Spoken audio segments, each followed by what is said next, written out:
Can you hear me clearly? Yes, very clear. Good. Then what is the self?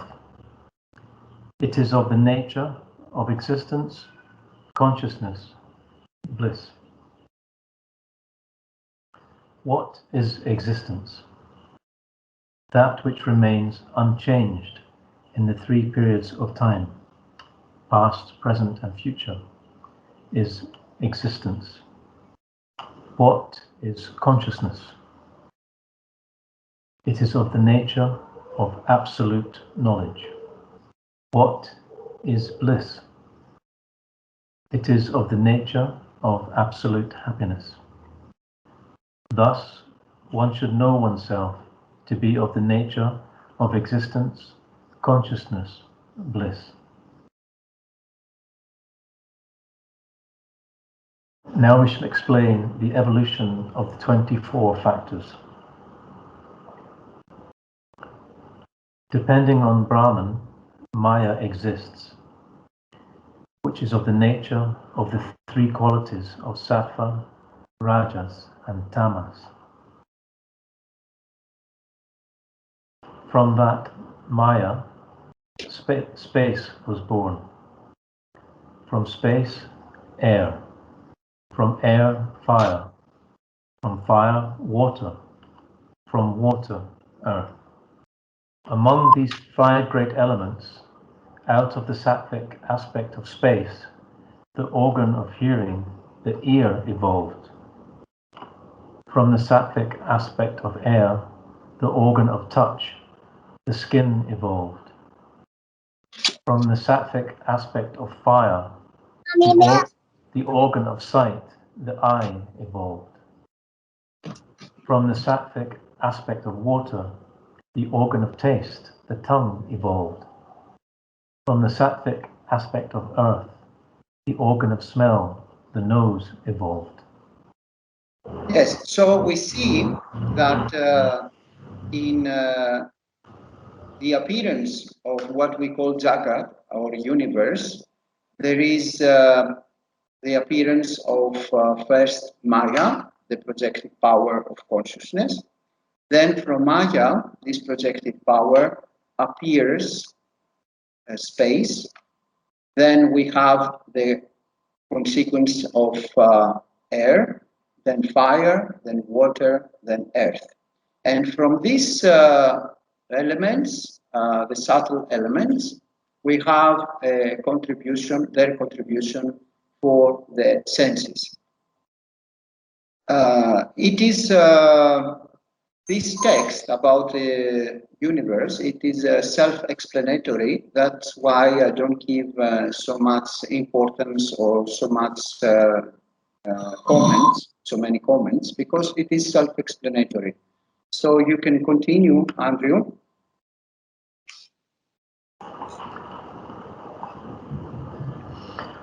From the total sattvic aspect of these five elements, the inner instrument of the mind, intellect, ego, and memory are formed. The mind is of the nature of indecision. The intellect is of the nature of decision. The ego is of the nature of the notion of doership. Memory is of the nature of thinking or recollection. The presiding deity of the mind is the moon, of the intellect, Brahma, of the ego, Rudra, and of memory, Vasudeva. Yes, we can see here some more details going deeper and deeper in our understanding of how the human being is functioning. We can see, for example, that Rudra is responsible for the ego. This I want to make a note here, that Rudra is the personification of the power of destroying. So when Rudra is appearing, means that there is this power of to destroy. And why it is connected with the ego? Because the ego is really a disaster. the ego is what is creating all the problems. And the ego is the result of ignorance, avidya. When we have vidya, knowledge, then we can destroy the ego. Of course, the ego never existed. The ego is an appearance of an ego. It's never something that it really exists. It seems so, of course, but the reality is that it does not exist. And it is always the cause of every suffering and every misery. So this I wanted to add because I think it is important. And Andrew, you can continue. Among these 5 elements, from the Rajas aspect of space, the organ of speech is formed. From the Rajas aspect of air, the organ of grasping, the hands are formed. From the Rajas aspect of fire, the organ of locomotion, the legs are formed. From the Rajas aspect of water, the organ of procreation is formed. From the Rajasic aspect of earth, the anus is formed. From the total Rajas aspect of these 5 elements, the 5 vital airs, pranas, are formed. So we see more and more further the unfolding of the so-called universe. And it is very important to see here that Maya have these 3 gunas, which are sattvic, sattva guna, raja guna, and tama guna. And from these attributes, we have the appearance of the universe. It is always an appearance. It is never something that have been existed or have been created. So in the whole Upanishadic text, this is always very clear that there is only Brahman, and the creation, so-called creation, never have been created. It's only an appearance in Brahman. So you can continue. From the tamas aspect of these 5 elements, the grossified 5 elements are born. If it is asked how this Pankikarana takes place, it is as follows.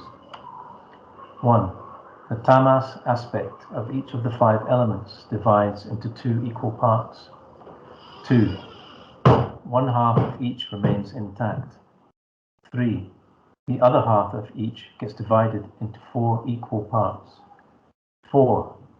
Then to the intact half of one element, 1/8 portion from each of the other 4 elements gets joined. 5. The Pankikarana is complete. 6.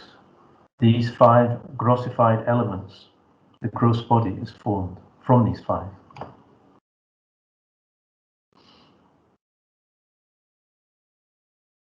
Thus, there is identity between the microcosm and the macrocosm. Yes, we see that there is what we call macrocosm and what we call microcosm as a human being. And there is a wonderful analogy in between them. And we see how from the more subtle energy, we go into more grosser and grosser appearances. It is like you see a dream in the night, and you can experience something solid in your dream, like a table or a chair, but you can experience also the wind in your dream. If you, let's say, if you are walking or if you are driving, you may experience this wind in your face. It may be a subtler feeling, but still you have this experience in your dream. And also you have many other kinds of experiences. So we can see that the mind has this power to create different kind of experiences, but still all of them are an illusion. Just like as you are in the desert and you may feel thirsty, very thirsty, and immediately out of your great thirst, you may project a fountain, an illusory fountain. You may believe that it is there, but upon coming closer and closer, you realize that there is no fountain there. So it is the same with this apparent world. It looks very real. It has these functions like experienceability, utility, and transactability, but that doesn't mean that it is something real. It appears real, but it is not real. It is, as we said earlier, it is all the time borrowing its apparent existence from consciousness, from Brahman. So yes, Andrew, you can continue.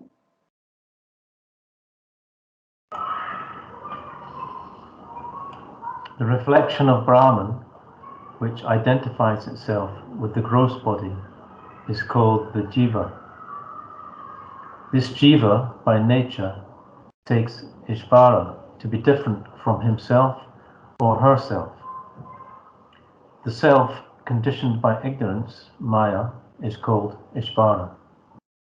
So long as the notion that the jiva and Ishvara are different remains, which is due to the difference in the conditioning, till then there is no redemption from samsara, which is of the form of repeated birth, death, etc.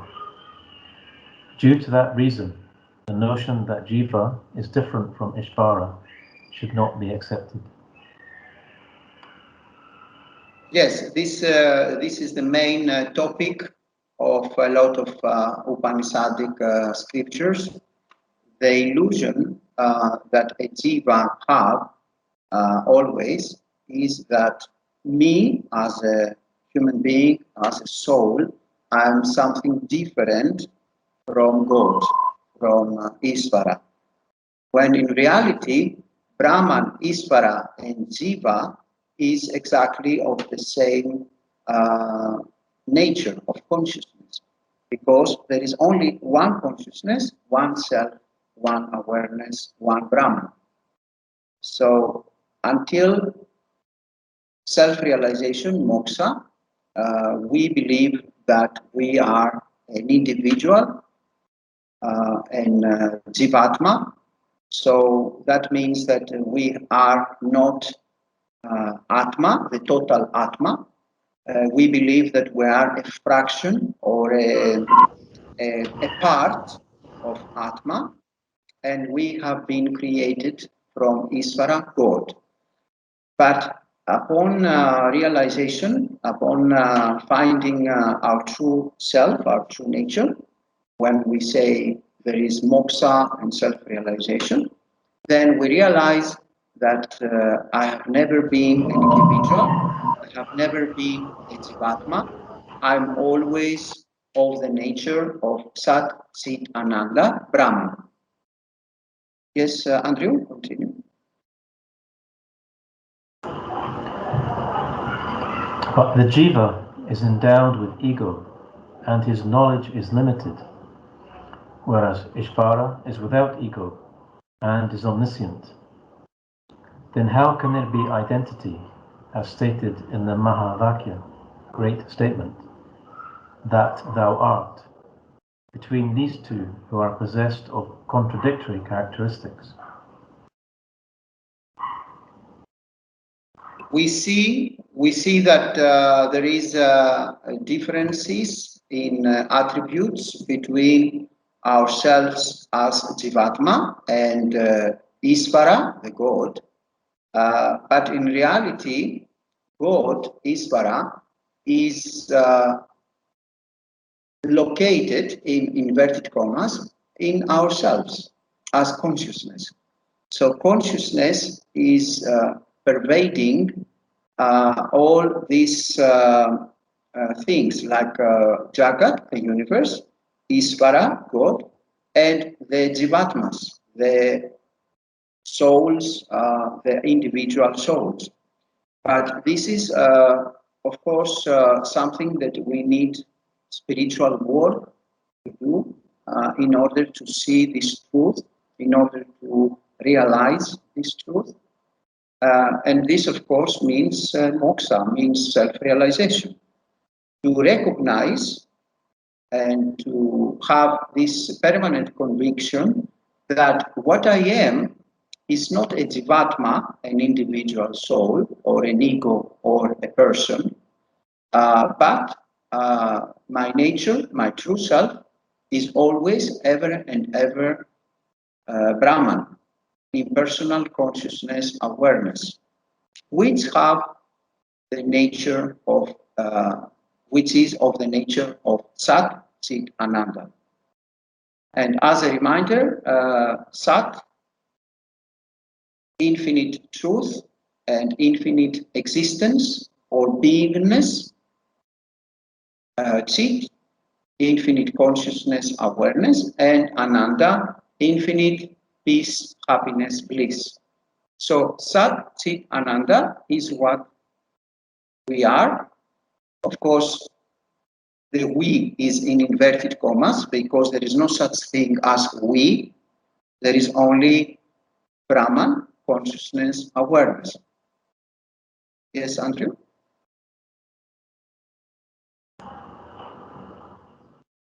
If there is such a doubt, no, no, it is not so.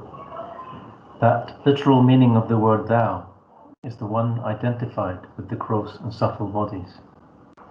The implied meaning of the word thou is pure awareness, which is free from all conditionings and which is appreciated in the state of samadhi. So also the literal meaning of the word that is Ishvara, having omniscience, etc. The implied meaning of the word that is the pure awareness, free from all conditionings. Thus there is no contradiction regarding the identity between the jiva and Ishvara from the standpoint of awareness. Yes, always the key to understand profoundly all the Upanishadic scriptures is what we say as standpoint, the point of view where you try to see the truth. If your standpoint is through a helpless individual, person, then you see upside down, you cannot see the truth. If you see the truth from the standpoint of consciousness, awareness, Brahman, then you can see what means really truth and what is the nature not only of yourself but the nature of all phenomena. So the phenomena do appearing and disappearing in you, consciousness, awareness, Brahman, and they cannot have different existence. They cannot be separate. They cannot be of inherent existence. We have only beingness, one existence. And as we said earlier, existence and beingness cannot be in parts or in puzzles. So also we have to remember that the Upanishadic scriptures, and not only the Upanishads, but also the Bhagavad Gita and the Brahma Sutras, always explaining things from two different standpoints.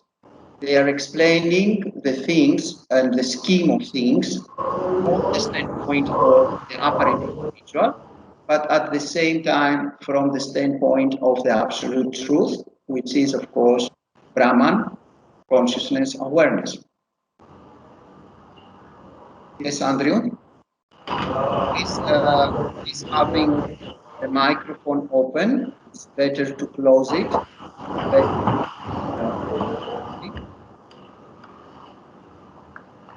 Thus, by the words of Vedanta and the teachings of the Satguru, those in whom the vision of the truth is born in all beings are liberated while living, Jivan Mukta.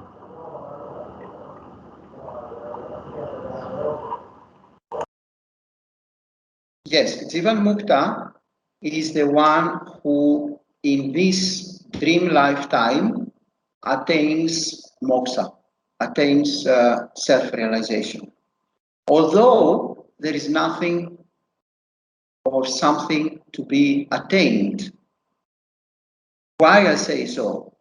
Because from the standpoint of an individual, of someone who believes he is an individual, of course, there is the goal of attainment of moksha attainment or self-realization attainment.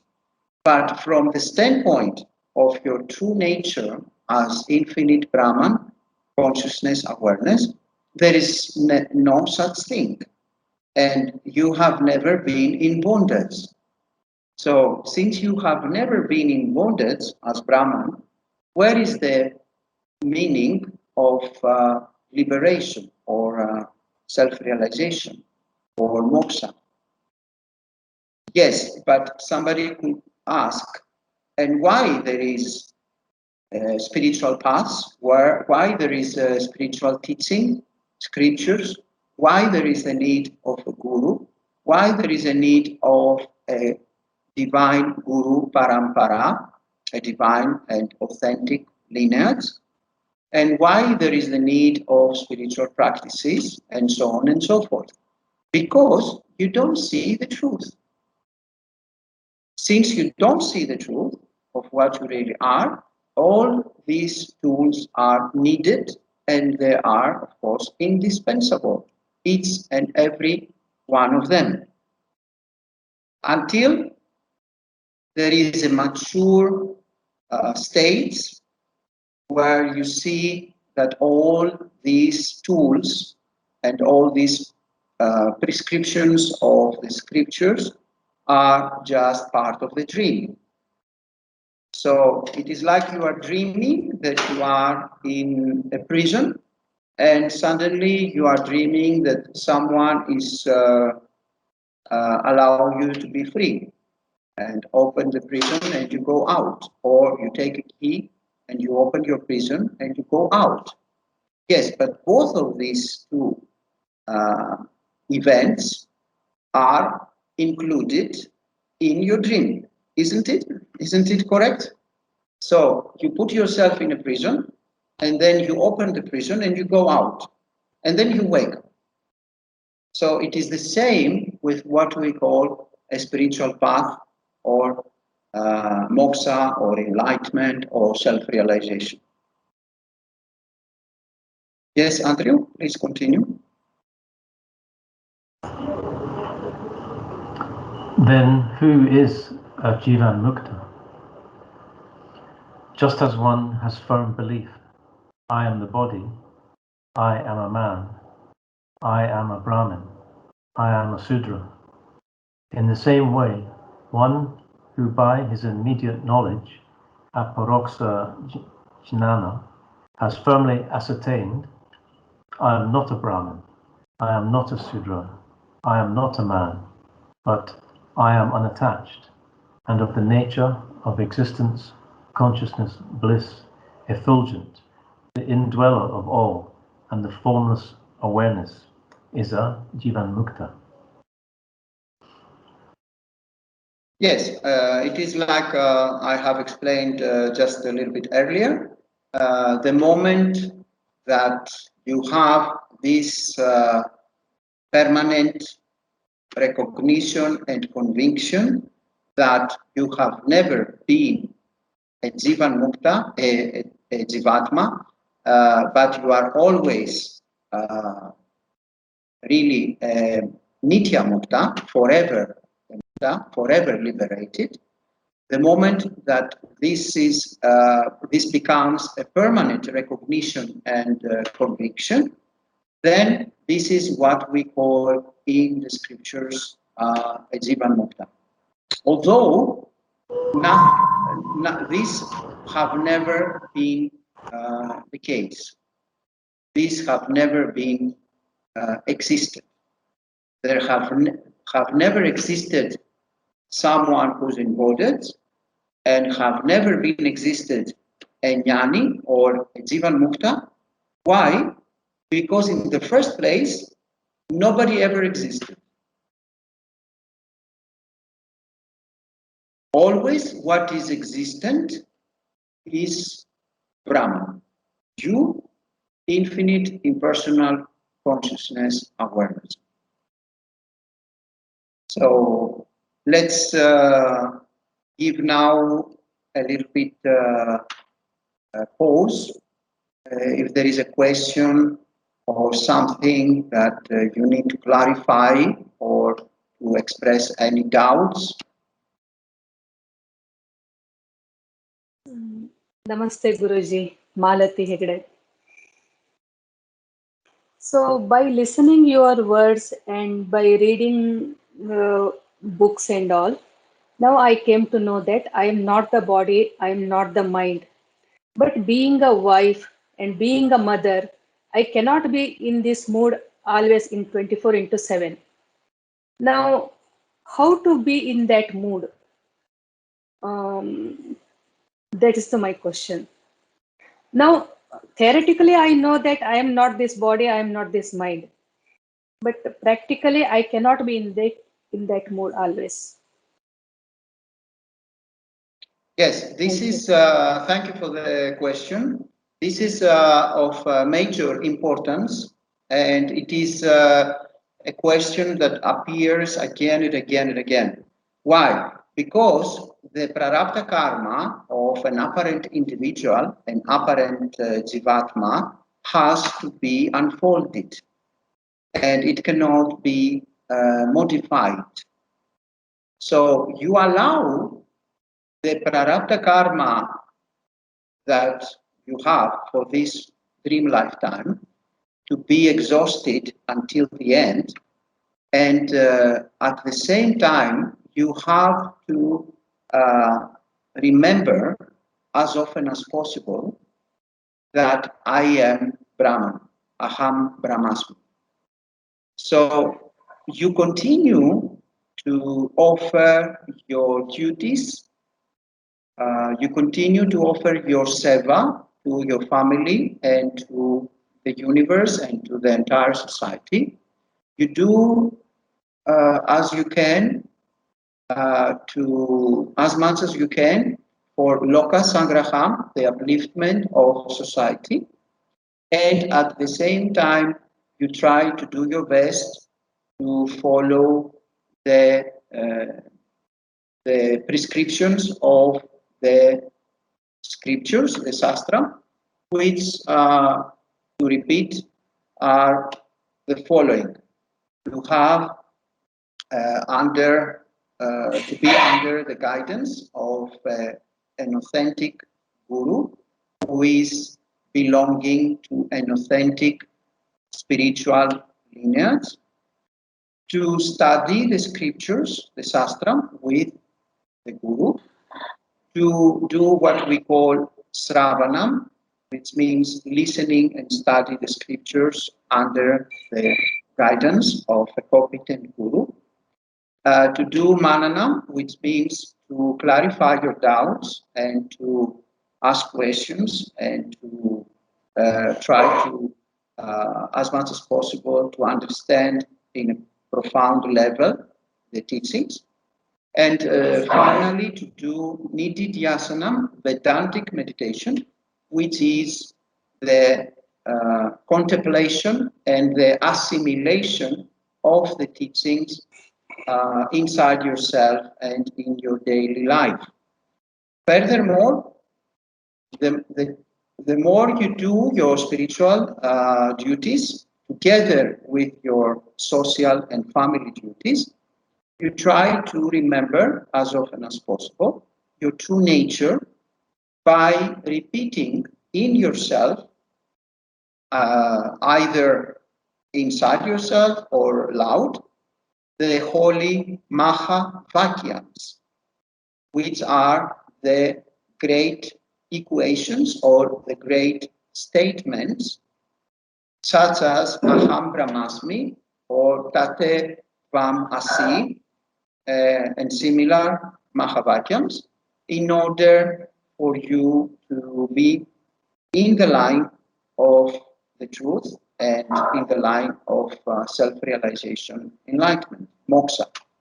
So there is no contradiction to follow your duties as a mother, as a wife, as an employee, as a friend, as a professional, whatever.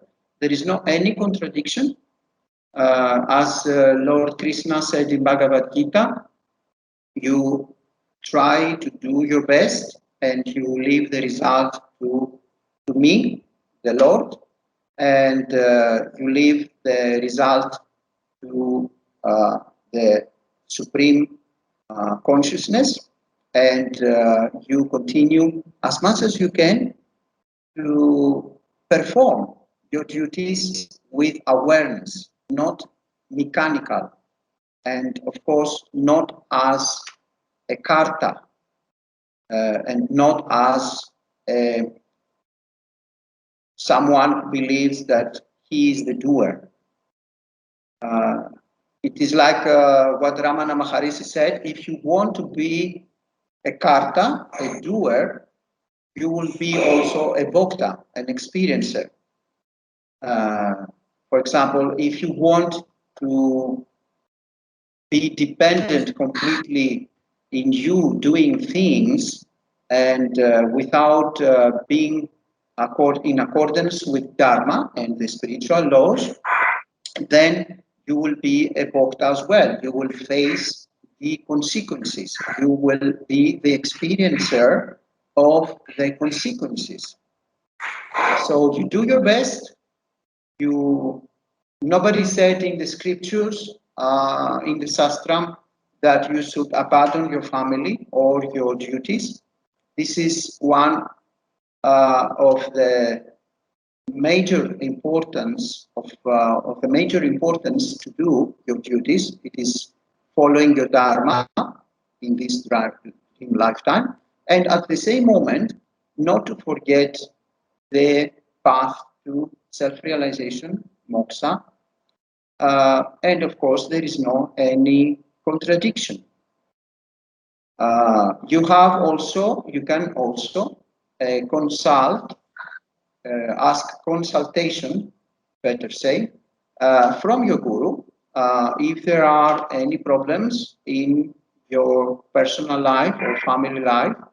You may ask further guidance and help from your spiritual friend in order to do your duties in a more effective way without forgetting also the path to moksha, to self-realization. So don't forget that the guru is the best friend. The guru is the best spiritual friend. And he is the one who will remind you the scriptures, the one who will remind you the truth, the one who will remind you that you, inside you, are the real guru as infinite consciousness, Brahman, awareness, and the one who is reminding you non-stop the prescriptions of Sanatana Dharma in general and the prescriptions of Advaita Vedanta path in particular. So if you want me, I may elaborate more. Thank you. Thank you. But my question is, I easily affected by the sadness and happiness of family members. When they are sad, even I become sad.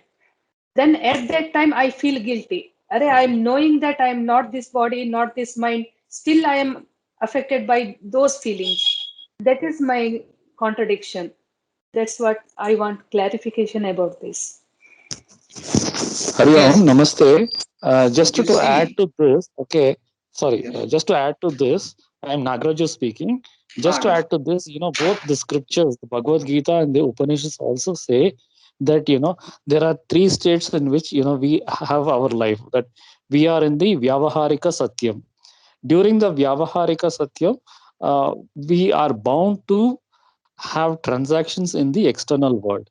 And while having these external world transactions, what Bhagavad Gita says is try to uh, follow the Sanatana Dharma and do your karma and actions in a dharmic way. So, if you follow the dharmic principles and live according to the dharmic way of life, perhaps there may be a time when these sadness and emotions will slowly dissolve, and you might come to a state where there is less sadness that could come in time.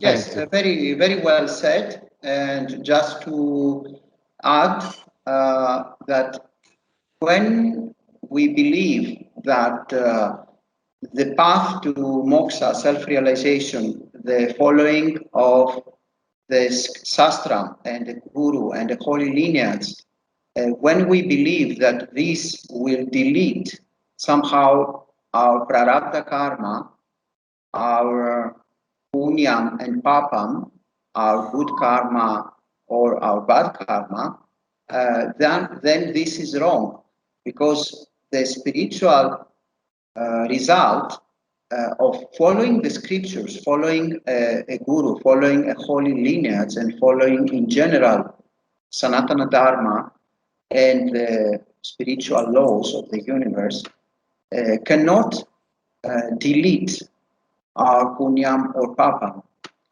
So as we will enjoy the beautiful, happy moments in this dream lifetime, we must also have patience, courage, and forbearance, titiksa, when we are facing the fruition or the fructification of our bad previous deeds, our papa, our bad karma. So there is no way for any jivatma to have only punyam and not papa. There is no such being, apparent being, of course.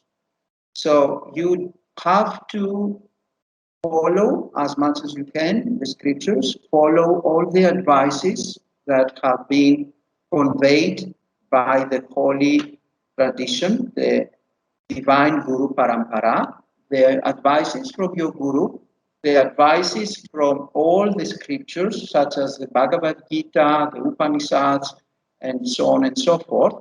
And at the same time, you have to develop titiksa, forbearance, courage, patience.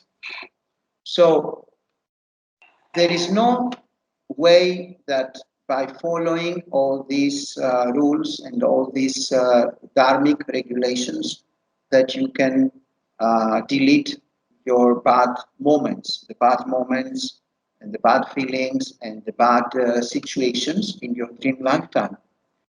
On the other hand, if you are following with sincerity the holy descriptions, the holy advices from the Shastra, you for sure you will develop more and more forbearance. You will develop more and more detachment from the body-mind complex who really have all these problems. So the one who is experiencing this misery or these bad feelings or this sadness from the family members is the one who do not really exist. So the one who have all the time, all the problems do not really exist. So by attachment, it is that is because of attachment you feel these problems in your life. If you will try more, you will see that the one who have all these problems with sadness from the family members is only an apparent individual and not your true nature. Your true nature is the one who is observing the Satchitananda, the witnessing consciousness, and it is always unattached and cannot be harmed. So it is like you are using a camera to take a video shooting, let's say, from your family members. So what you really are is this video shooting of the actions of your body-mind complex and the body-mind complexes of your family members. What you really are is the video camera and the one who is doing, which is doing the video shooting. You cannot be affected and you cannot be harmed in reality. If you identify and if you believe that you are this particular individual as a member of your family, then this is the point where the problems are starting. So the solution is to continue fulfilling your duties, fulfilling all your dharma in this dream lifetime, but at the same time to try as much as possible to be detached, to offer this service and your life to Bhagavan, the Lord, or your real self in reality, the infinite consciousness that you are. And gradually, it will appear a mature stage where these problems in your family will not affect you at all. You will watch everything in your family just like it is a movie, where you are sitting in a cinema and you are watching this movie with yourself as a protagonist in this movie. I don't know if you like to elaborate more. Yes, I got your point. Thank you. Thank you very much. Namaste. I have a question. So we being in India, and we have, I think, all over the world, the pandemic has taken precedence, and now almost for 18 months or more than 18 months, we have not been in a position to visit the holy places, temples, and the ashrams. Okay, so does it mean to say that our karmas are not getting dissolved because we don't visit the temple? And the second question that we have is, due to the kind of lifestyle that we lead, perhaps as prescribed in Bhagavad Gita or the Karma Yoga, we may not be following all the rituals and practices and homa. So, does this have a bearing on our karmas that our karmas will never get dissolved? Yes, according to the Shastram, when you are following some rituals and participating in rituals and pujas and whatever it is, like Vedic rituals or in general, when you are visiting temples or when you are doing any kind of such karmas, all these are working beneficially, of course, for you to experience less and less the effects of your papam, the bad karma, which is being fructifying in this dream lifetime. Nevertheless, the punyam cannot be deleted. The punyam, according to the Shastram, can only be experienced more smoothly or less powerfully. And you may experience the bad karma with more patience, or with more courage, or with more titiksa, forbearance. So all these, what you have mentioned, are very, very beneficial. But at the same time, you should remember that punyam cannot be deleted, and the same papam cannot be deleted. So as you are enjoying your punyam, your beautiful good karma, then you must also accept with patience and forbearance, titiksa, your papa, your bad karma. And of course, the point here is that the more you are following the Sanatana Dharma prescriptions, the more your life will be in harmony, and the more your life will not produce further papa, bad karma. So it is not that we can delete our prarabdha karma by doing Vedic rituals or by visiting ashrams or temples, but these functions, these karmas, can help us to have more courage, more titiksa, and we may pass the bad moments in our life a little bit more smoothly. So it is like they are functioning like shock absorbers. If, for example, you are very sad because you lost a family member, and you visit, let's say, a temple, and also in the temple you have a satsang with your guru, then of course it is even logical that your misery, your suffering will be reduced. The same with any kind of sadness or bad karma. If you are visiting temples or ashrams, or if you are doing participation in Vedic rituals, you may gain a lot of grace and blessings from the divine Guru Parampara, which in return will lead you to a more peaceful and more harmonious life. So Thank you, Namaste Guruji. But now, because of the pandemic situation, we are more bound to stay indoors at home, and we are not in a position to, visit the temples, or participate in any of the yajnas or rituals conducted in the temples. So, what is your guidance and your recommendation as to what we need to do during such pandemic times, because we are stuck home?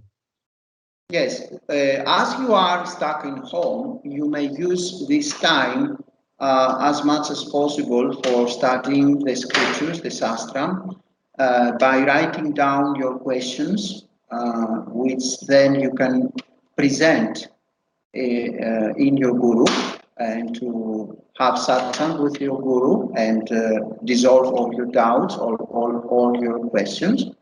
So one thing that you can do is study the scriptures while you are stuck in home. Another thing that you can do, which is very advisable, is to do a meditation, and in particular Vedantic meditation, which means contemplation upon the Mahavakyams, the great statements, or the great equations, such as I said earlier, Aham Brahmasmi, or Tate Tvam Asi. And by this way, you will be able to use this time in a very, very worthy way. Because if you, let's say, if you will watch television, and you will uh, allow yourself to be caught up in these lies that all the mass media are offering to the people, and all this pandemic situation, because this situation is, of course, something which is a lie, and this is from the global elite agenda, then you will not have any benefits at all. But if, as I said earlier, you will use this time as much as possible for meditation, for scriptural study, for communicating with your guru or other people who are involved in the spiritual path. Then this time will pass with worthily, will pass in general without affecting you in a bad way. I don't know if Thank it you. works. Thank you. Yes, thank you very much. Namaste. Anyone else? Hello, Satchitananda and all. Do you hear me? Okay. My question is, I try to put it the most proper way. We say, for example, or even in theology or philosophy, etc., or that Isvara, it's as we say even in the West, that or truth or Isvara, it's something that is all pervading, it's all knowing, it has all information. It's in in everywhere in space and time.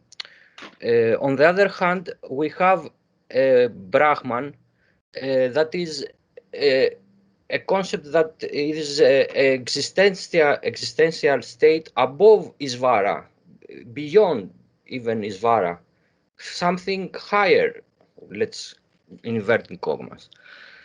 So how can there is in my mind a contradiction in this, because how can an individual or if realize the Brahman can be one with this, can have all this knowing, because truth is everywhere. How can the individual know everything, be beyond even Isvara?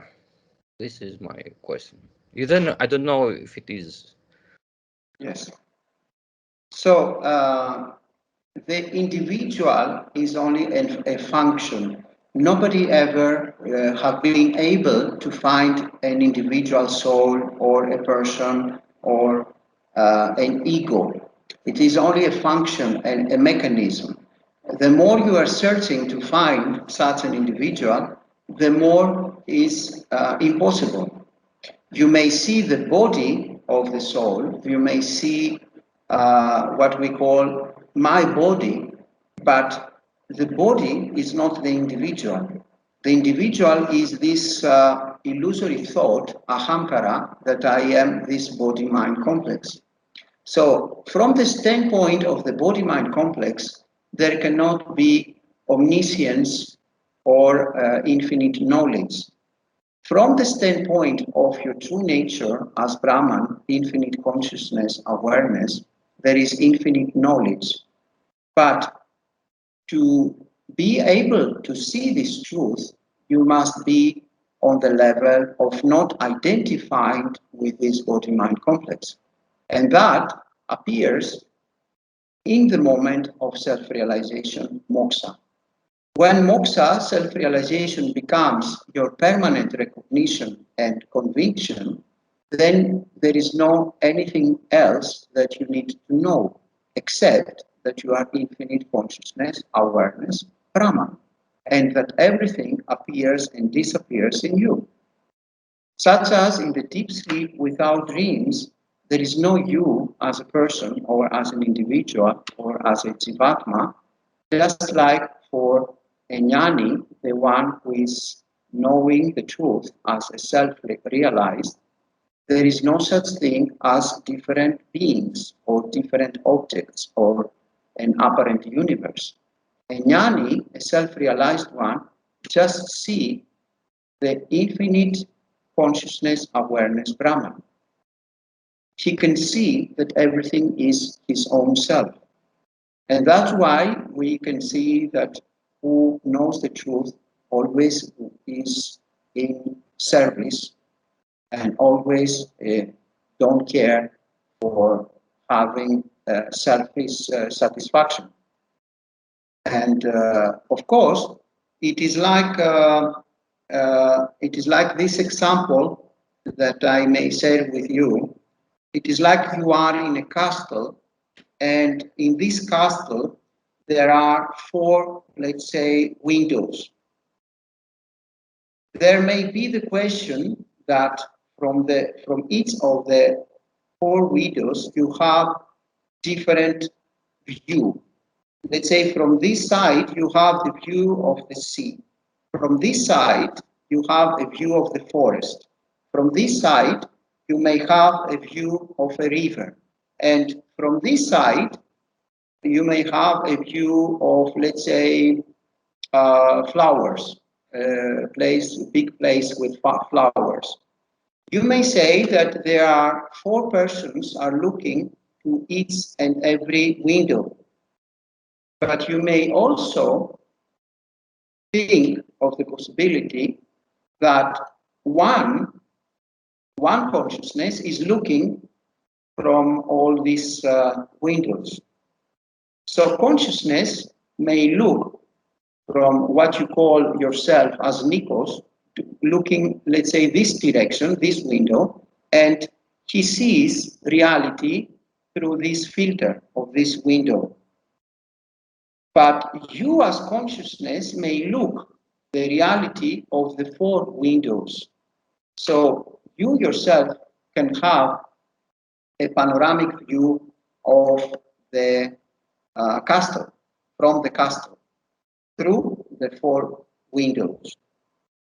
So you cannot say that you, Nikos, cannot be infinite consciousness awareness Brahman, because you are asking the question from the point of view of this filter of Nikos. But the Nikos does not exist. Nikos is only a function. The entity or the individual Nikos is a result of memories and bundle of thoughts. If you will try to discover this individual, no matter how much you try, you will never discover or find this individual. That's why every night in the deep sleep without dreams, this Nikos individual is disappearing together with the apparent universe. Nevertheless, in the deep sleep without dreams, there is you there, the real you, who or which is able to accommodate even the nothingness or the blankness. So this is real, a very, very big discussion and a very big and important topic, but we have to wait until we will reach the more profound scriptures, such as Panchadasi or Madhukya Karika or Avaduta Gita or Astavakra Gita or Ribu Gita. But if you cannot wait until you will reach these profound scriptures, you may study the 35th chapter of Ribu Gita for a beginning, and you can write down your doubts and questions, and we can deal with them in a private satsang. So for now, we can do 10 minutes, about 10 minutes guided meditation. So take a comfortable posture.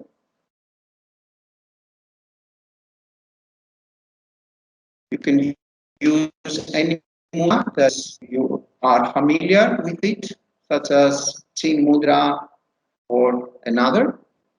Very important is to have your spine vertical to the ground, but without being very much tough with this position. Just in a relaxed manner, have your spine vertical to the ground. Close your eyes just like you want to go to sleep without pressing your eyelids.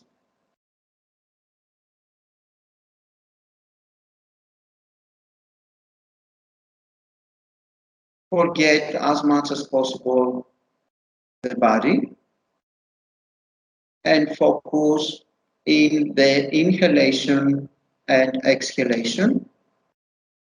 Become aware of your breathing.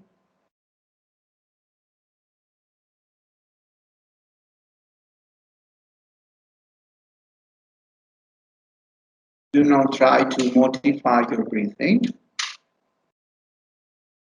Just become aware of the inhalation and exhalation.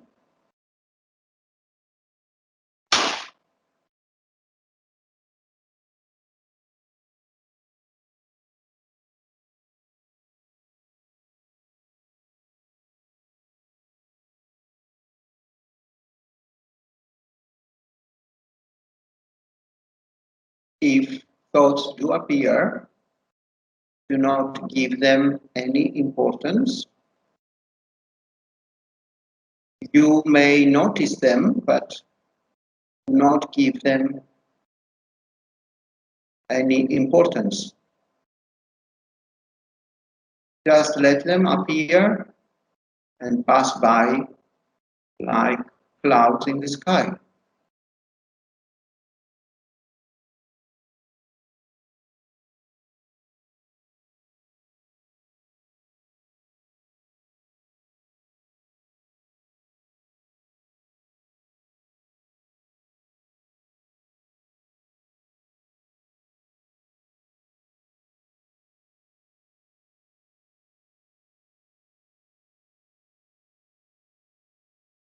Do not try to be very serious that you do this meditation.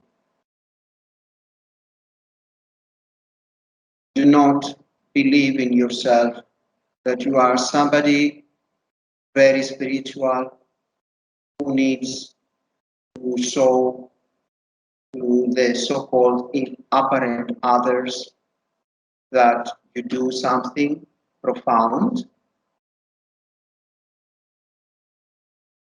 but have the attitude that you are just looking at yourself, at your real nature.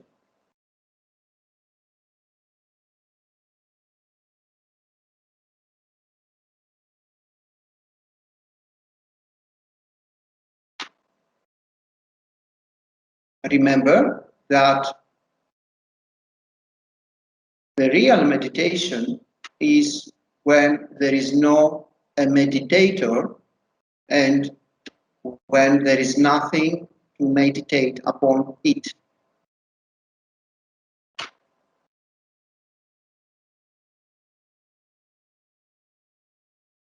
So just remain in this freshness or suchness of this eternal here and now.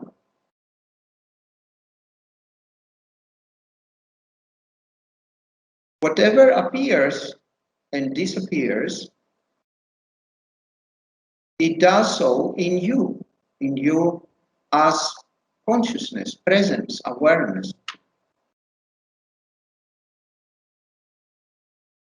There is no something outside of you.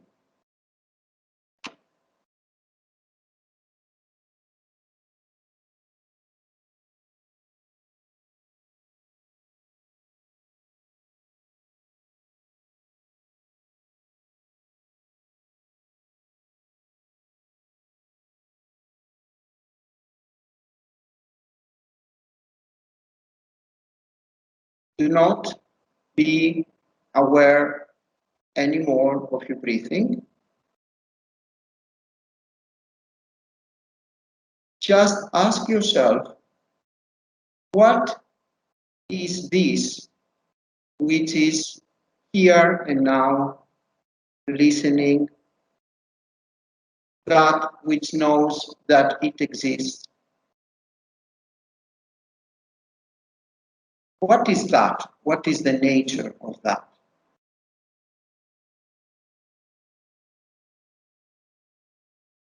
Do not try to remember what you have heard before or what you have studied before, but rather try to look, to see, of course, in inverted commas, to really see with your own experience.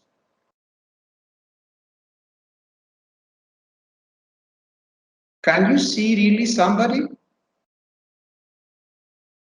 Or the somebody is just an illusion?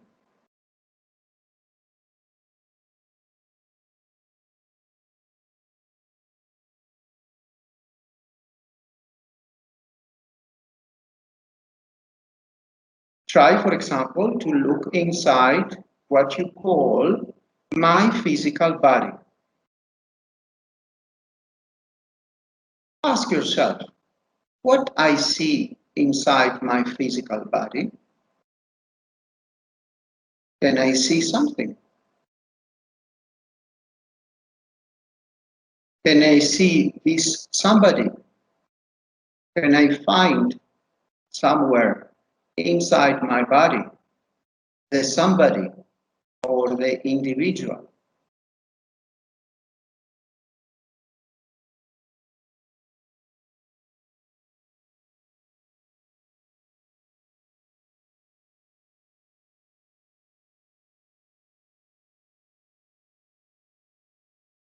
Can I see anything else inside my body? Can I see anything else except emptiness, presence, nothingness? Be careful. I don't mean to think or to remember what you have studied before of what constitutes the human body. I'm asking you to see, to look inside what you call my physical body. Can you see anything else except emptiness? Can you find anything else except presence?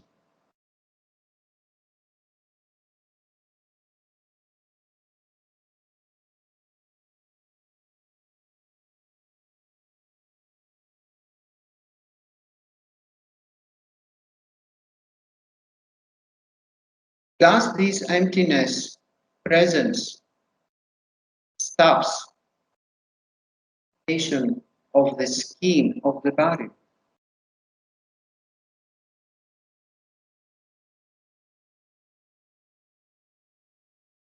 Does it stop in the ground?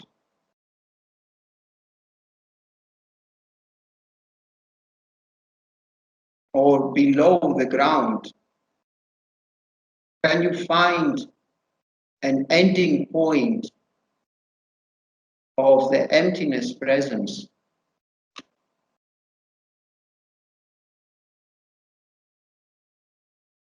Does this emptiness presence have an ending point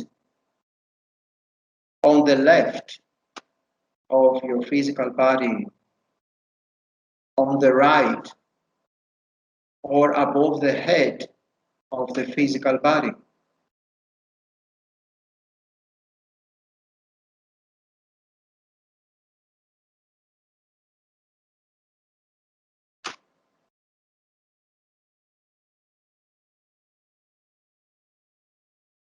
Where is the one who is looking?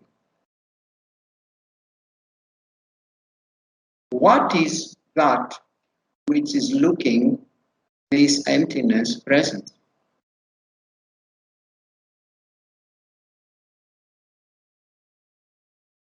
Is it a human being, an individual, a person, a jivatma?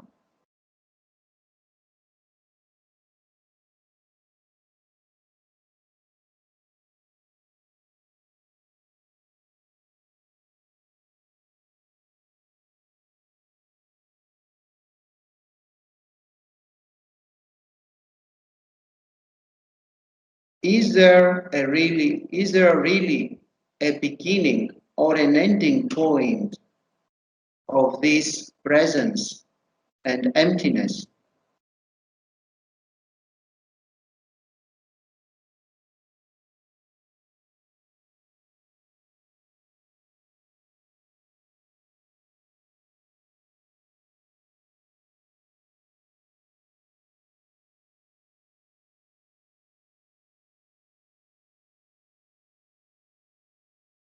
What is knowing this emptiness? Is it the same with the emptiness?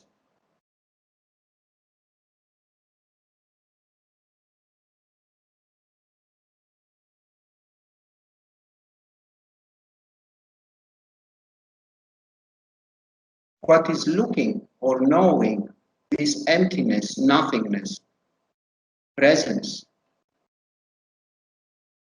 Can it be imprisoned in what you call my body or my brain or my skull or whatever?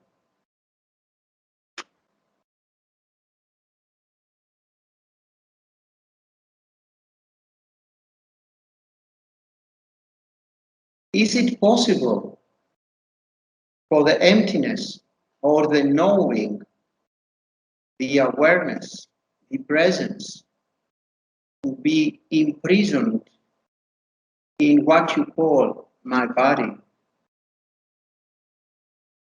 or even what you call the planet or the solar system, the galaxy or the universe?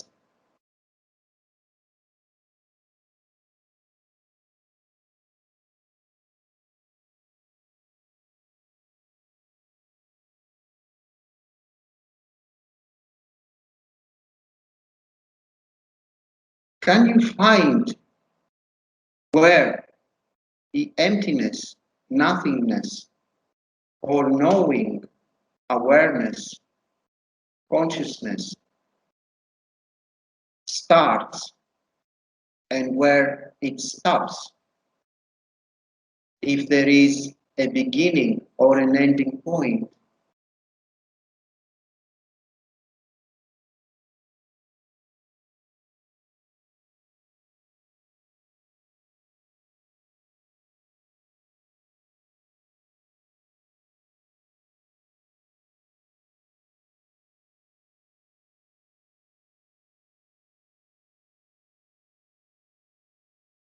Can you find in this emptiness, nothingness, awareness, knowing, consciousness, something such as an individual, a person, a jivatma, a soul, or an ego?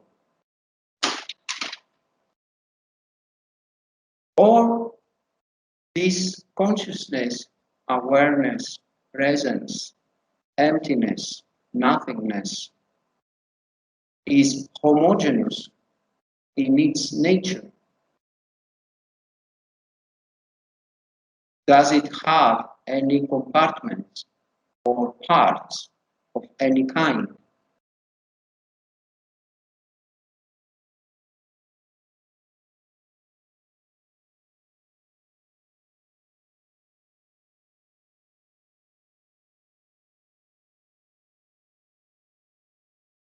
Where is you or the others? Where is the somebody?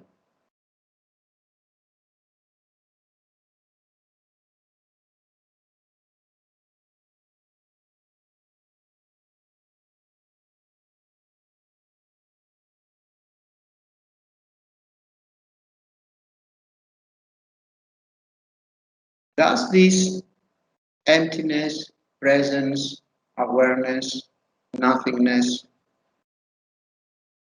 have an age? Is it a male or a female? Is it a human being?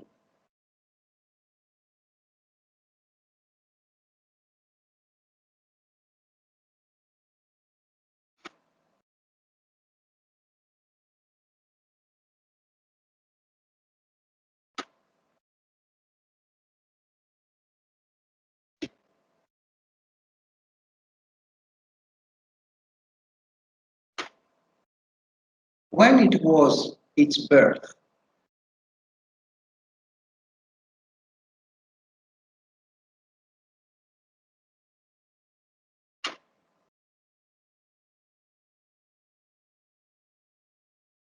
Does it really have a birth? Or it is unborn?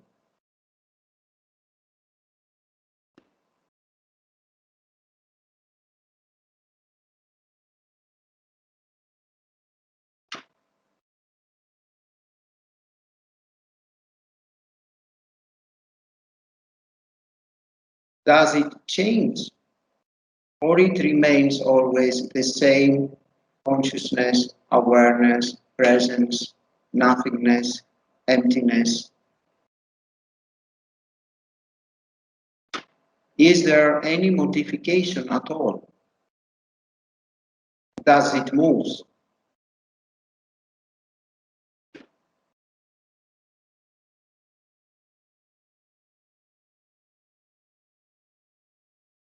Does it move somewhere?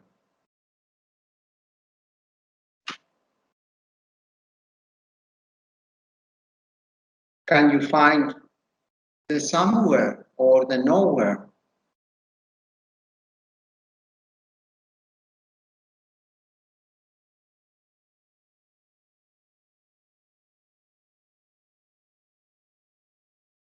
Look, see that there is no somewhere or nowhere. All these are just concepts.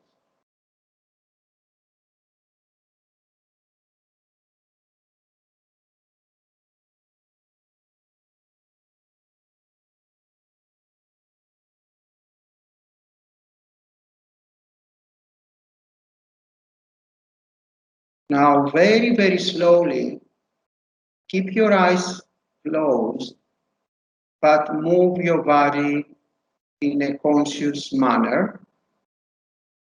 Do any movements that you like, but slowly and in a conscious manner, very aware.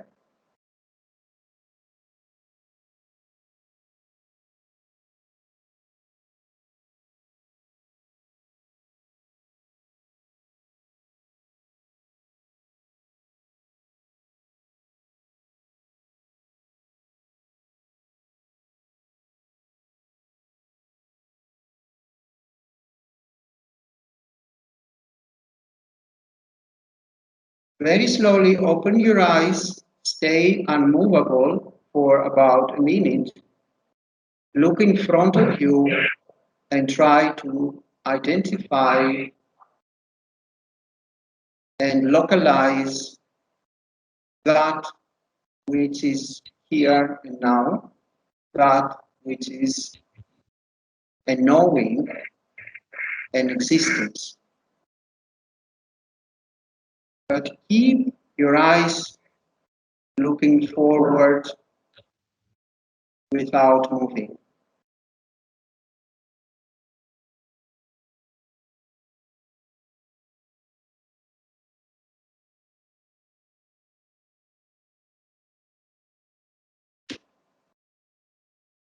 Okay? So let's close with our traditional way. Who will chant for us for today?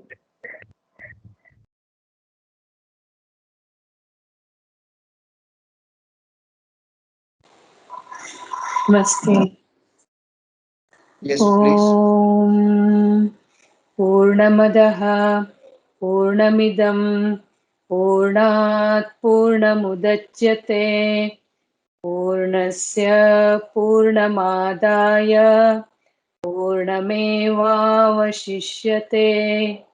ॐ शान्ति शान्ति शान्तिः हरि ओम. Thank you.